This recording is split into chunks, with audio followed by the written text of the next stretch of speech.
So you could be in New York and turn around and be like, this is Toronto. Chicago, this is Toronto. San Fran, this is Toronto. Yeah. And Vancouver was kind of the same thing. You just had to find the right spots. Yeah. Well, so why was it set in why was it not set in Vancouver and set here in Toronto then, when it was filmed over there? Well, Tanya Huff's blood books are written to be in Toronto. Oh, okay. And originally, when the show went into pre-production, it was they were toying with the idea of keeping it in Toronto. Would have been the ultimate goal. Yeah.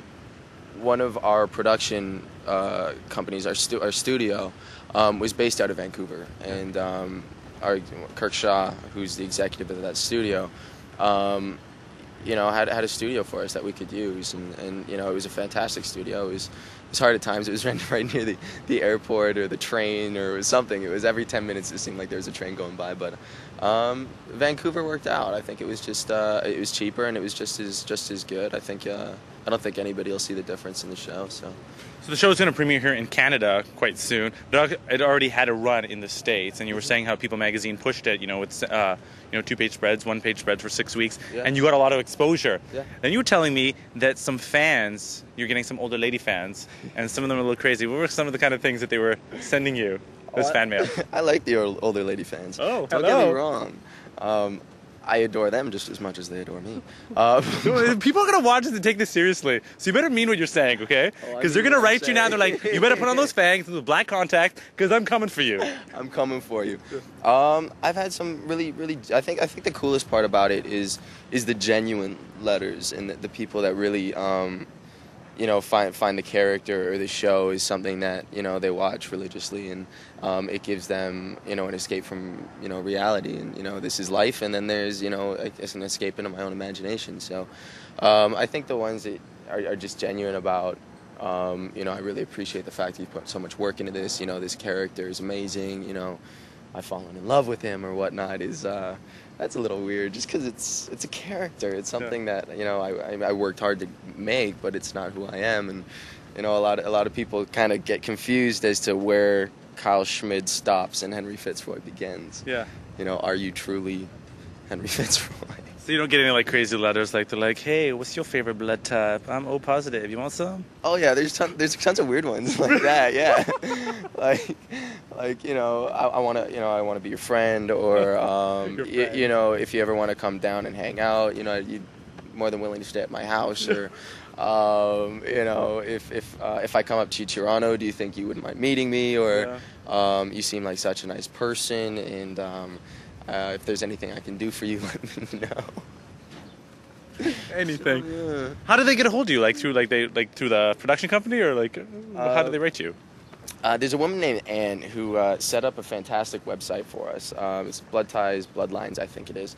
That blog, I saw that. The blog online, which is turned into the biggest fan site for our show. Mm-hmm. And on there, there's how to contact the cast, and they send their letters to Kaleidoscope or to Insight in Vancouver. Kaleidoscope's based out of Toronto, and then they forward them on to us or our agents or something like that. So outside of the filming of the show, what do you do in your free time? What kind of things do you do to escape the world of vampires and crazy stalkers? I live normal life. You live a normal life? I live normal life. No. What is that definition? How do you define that? Normal life? I don't know. I'm going up to the cottage for a couple weeks, starting this weekend. I read scripts on the regular just to try to figure out what the next best place to go is. And, I have a dog who's 2 years old and who I love and cherish, and she's my little baby, so... I go running with her, go to the beach with her. I live down in Los Angeles now, so we go to the beach and we go running, and we just hang out, and it's just good old fun. Yeah, Raven Simone comes and hangs out with you sometimes? All the time. Sweet, love it. So what about hobbies and activities? I hear you're into extreme sports. Is that the case? I just like extreme things in general, I guess. Oh yeah? Like what? Give me a list of the extreme things that you like. Like skydiving, or Have you done this, or you just like the idea of it? No, I've been skydiving. How many times? I went for my birthday a couple years ago and got my license to do it, and been dying to go again, except my buddy who I went with Sean, chickened out the second time. So. Dude. Oh, wait, the first time he did it, the second time he's like, I can't do that again? No, the first time he did it, and he's just like, well, let's wait. He's like, I want to do it again. It's the biggest rush in the world. Oh. He's like, I want to do it again. And I was like, all right, well, let's go next week. Yeah. And he was like, well, let's wait a couple weeks.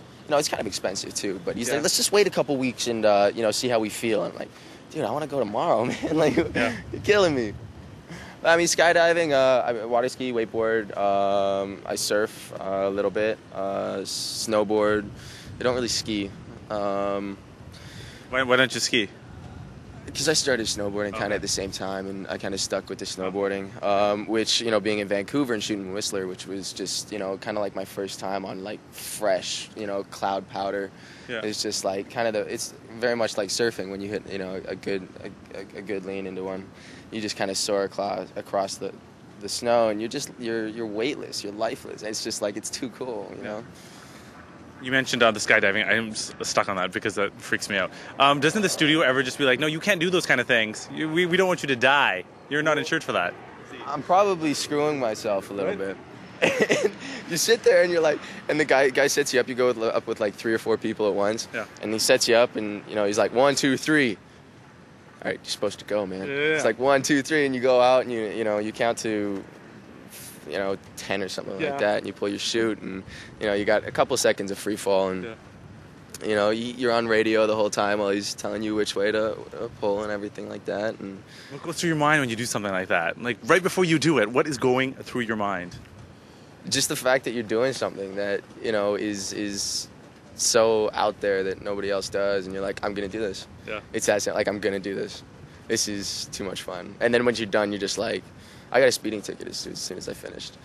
And really? My little sports car at the time, I flew out of this. It was up in close to Sutton, just outside of it was in Baldwin, up north. And I'm flying. I turn out the street, squeal my tires, start flying. I'm probably doing a $140 and a 75, and this cop flies by me going the other way, and I'm like, oh crap. I'm looking at my rear view. He's gonna turn around. And all of a sudden, little cherries come on. He flips a bitch and flies up behind me and pulls me over. And I'm like, oh god, what am I gonna do? And I open my window. I give him my license and registration. He's like, where'd you come from?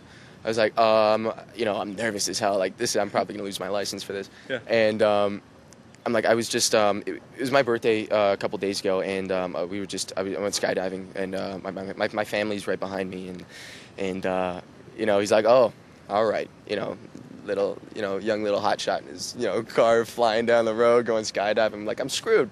Goes back to his car, comes back a couple seconds later. He's like, hands me my license and registration, and he goes, kid, my first skydiving trip was when I was 14. It's the most exciting thrill rush in the world. And that adrenaline can push you for a few days. Oh. So you got to make sure you slow down. I'm not going to give you a ticket, happy birthday. But, you should go skydiving again, man. I go every other weekend. I was just like, what are the chances? Oh, that's awesome. What are the chances? So. I thought that story was an end, that he came back and he had a copy of, like, the People magazine. Can you sign my picture for me? I wrote that fan mail to you. Signed it as Mabel. And you're like, what? I signed it as Mabel. Can you imagine? That would have been funny. You're like, put the contacts in. Put the contacts in. Comes back wearing a wig. Can I have your autograph?